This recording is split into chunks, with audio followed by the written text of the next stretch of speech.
हापुड़ के वकीलों की मारपीट से उठी चिंगारी पूरे प्रदेश को झुलसा रही है। आप भी बहुत संकट में आ गए हैं बार काउंसिल के तौर पर और सीएससी के तौर पर। नहीं, अब संकट तो कल रात में हल हो गया और उत्तर प्रदेश के अधिकांश अधिवक्ता काम पे वापस आ गए हैं। वीकेंड का कुछ प्रभाव है, लोग चाहते हैं तो मंडे से हमको लगता है पूरी तरह से कामकाज होगा। सामान्य है वातावरण और सरकार और बार काउंसिल के बीच समझौता हो गया है और बार काउंसिल उत्तर प्रदेश के चेयरमैन शिव किशोर गौड़ जी ने आधिकारिक बयान जारी कर दिया है कि उत्तर प्रदेश के सारे अधिवक्ता कामकाज पर लौटें, शांतिपूर्वक काम करें। ये तो बयान है आपका, हकीकत बात दूसरी है।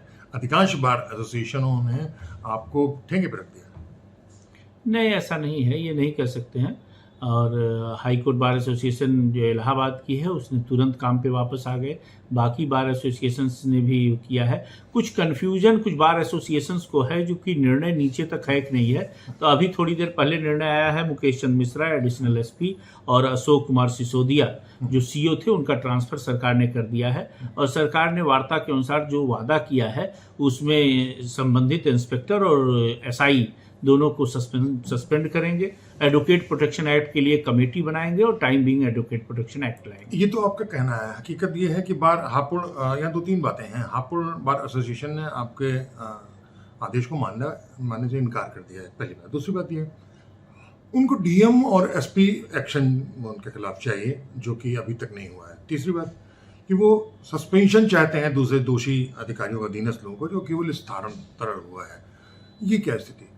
देखिए, एसपी उस दिन छुट्टी पर थे और वो अपने पिताजी का इलाज करा रहे थे मेदांता में, तो इसलिए रीजनेबल बातें होनी चाहिए जब आप टेबल पर बैठे हैं। और डीएम का कोई डायरेक्ट एक्शन नहीं दिखाई दिया कि लाठीचार्ज के दौरान डीएम की कोई रिस्पॉन्सिबिलिटी दिखाई दी हो प्राइमा फेसी। न उत्तर प्रदेश या हापुड़ के स्थानीय वकीलों ने उसका कोई एविडेंस दिया कि डीएम के आदेश पर लाठीचार्ज हुआ। तो डीएम और एसपी की बात नहीं है। एसपी के चार्ज पे एडिशनल एसपी जो थे उनका ट्रांसफर हो गया है अभी जब हम आपसे बात कर रहे हैं, और सीओ का भी ट्रांसफर हो गया है। दूसरी, अगर पनिशमेंट की बात कह रहे हैं तो suspension is also not punishment. तो जो मांग थी हम लोग की कि वो मांग एसपी और डीएम को लेकर थी, तो एक डीएम की बात नहीं मानी गई क्योंकि डायरेक्ट इन्वॉल्वमेंट शासन में नहीं था। तमाम जांच एसआईटी और ये बाकी जांच उनके पास भी इंडिपेंडेंट जांच थी। तो मुख्य सचिव, डीजीपी सारे लोग बैठे थे और संजय प्रसाद जी गृह सचिव और बार काउंसिल के चेयरमैन, वाइस चेयरमैन, सेक्रेटरी सबने तय किया कि डीएम को चलिए एग्जम्प्ट किया जाता है, लेकिन एडिशनल एसपी जो एसपी के चार्ज पर थे जिनके कारण लाठीचार्ज हुआ उनको ट्रांसफर किया जाए, सीओ को ट्रांसफर किया जाए और इंस्पेक्टर और एसआई को सस्पेंड किया जाए। अखिलेश अवस्थी ने इस्तीफा दे दिया है। उनका कहना है कि कई बार कोशिश करने के बावजूद योगी और योगी सरकार ने कोई भी एक्शन नहीं दिया, कान में कोई जू नहीं हुई। इसमें 15 से ज़्यादा दिन बीत गए हैं, ऑलमोस्ट 20 दिन हो चुके हैं, और उसके बाद ये इस्तीफा दिया है। इसको किस तरह देखा जाए? नहीं, अखिलेश अवस्थी जी ने शाम को हमारे साथ वार्ता में थे और बहुत जिम्मेदार भारतीय जनता पार्टी के कार्यकर्ता भी हैं और सीएससी भी हैं, बार काउंसिल के नेता भी हैं। उन्होंने इस्तीफा उनका कोई स्वीकार नहीं हुआ है। इस्तीफा कुछ व्हाट्सएप ग्रुप्स में हमने देखने को मिला है और उसमें हो सकता है कई बार आदमी दुखी होकर सेंटिमेंट्स में कुछ दे देते हैं, लेकिन वो काम कर रहे हैं। आज चीफ स्टैंडिंग काउंसिल के रूप में वो केसेस में अपीयर हुए हैं। लेकिन सीएससी के पद पर रहते हुए भी उन्होंने इस्तीफे में तारीख नहीं डाली है, क्या वजह? तारीख नहीं डाली और आज काम भी किया उन्होंने। आज काम किया है और अपने कमरे में बैठे हैं, मुकदमों को बहस किया है उन्होंने। तो इसलिए ये कहना गलत है कि उन्होंने कोई इस्तीफा दिया है। वो भारतीय जनता पार्टी के कार्यकर्ता है और भारतीय जनता पार्टी में उनकी पूर्ण निष्ठा है। अटल जी, एक शिकायत लोगों की, वकीलों की है कि हाई कोर्ट में इस पूरे दौरान अवस्थी अपेयर होते रहे हैं हाई कोर्ट में, वो एकजुटता पर कुछ प्रहार जैसा नहीं दिखाई पड़ता? नहीं, ये हमको लगता है आरोप है। कोई जजमेंट रिजर्व था और जजमेंट की डिलीवरी हुई है।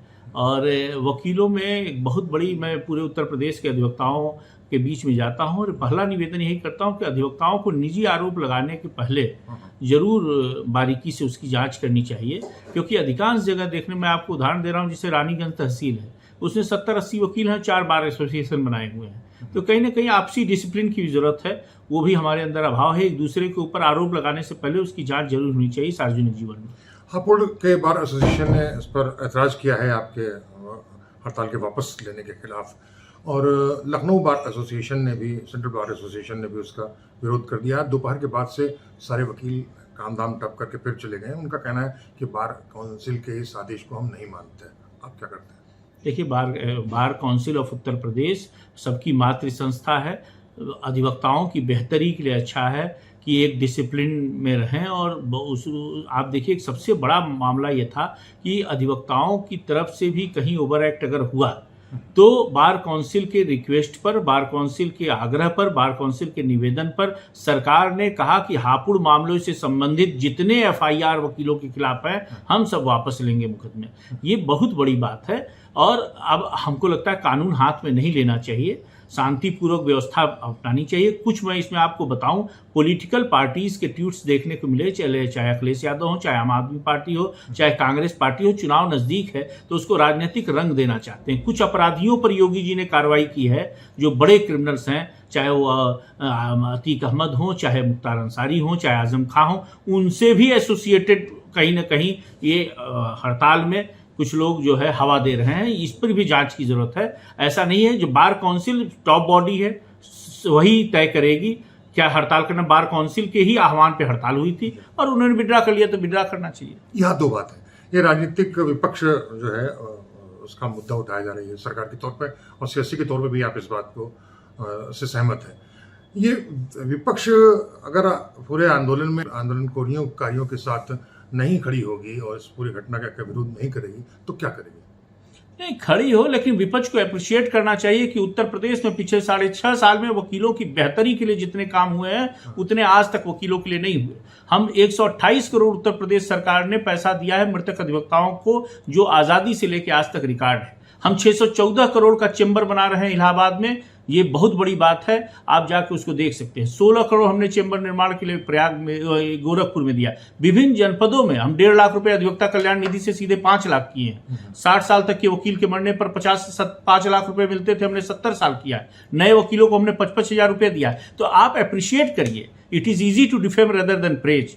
आप बुराई करना तो आसान है, दोनों नजरिए से देखना पड़ेगा। आप मात्र संस्था कहते हैं बार काउंसिल को, वकीलों का कहना है कि 6.5 साल तक चुनाव नहीं हुआ है, ये एक उन पे खास ऐतराज है। नहीं, मई 2024 में कार्यकाल हमारा पूरा होगा 5 साल का, और उसके पहले हमको लगता है कि चुनाव बार काउंसिल का हो जाएगा। अभी 6.5 साल नहीं हुआ है और ये गलत आरोप है।